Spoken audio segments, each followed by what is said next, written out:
আমাদের হৃদয় যখন ক্ষতবিক্ষত, ঠিক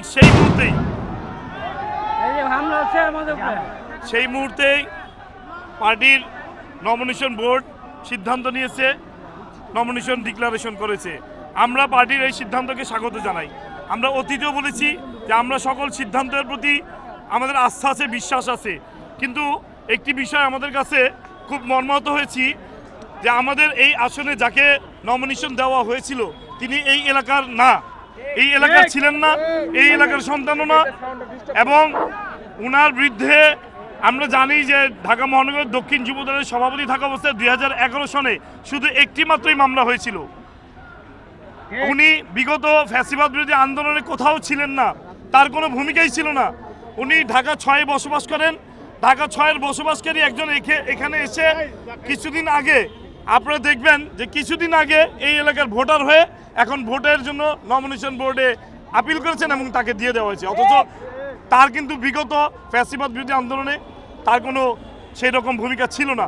অথচ আমরা যারা ঐক্যবদ্ধ হয়েছি এখানে, যারা আমাদের এই দাবিটা আরও আগের ছিল, দীর্ঘদিন যাবৎ ছিল যে এই এলাকার যারা নির্যাতিত, নিপীড়িত, বঞ্চিত তাদের মধ্য থেকে আপনারা একজনকে নমিনেশন দিবেন, আমরা সকলে ঐক্যবদ্ধভাবে ওনার সাথে কাজ করব।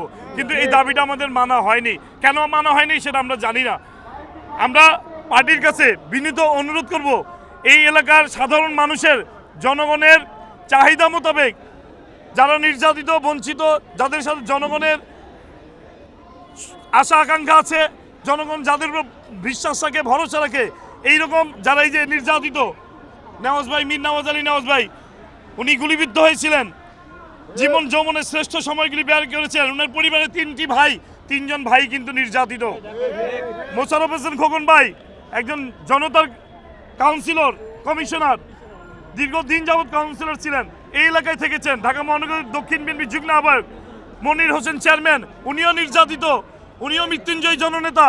আজকে আমাদের সকল নির্যাতিতদেরকে পাশ কাটিয়ে কেন এরকম হঠকারী সিদ্ধান্ত দল নিল? আমরা দলের হাইকমান্ডের কাছে এখন অনুরোধ করব, এই ঢাকা 7 আসনের বিষয়ে আপনারা একটু পুনর্বিবেচনা করবেন।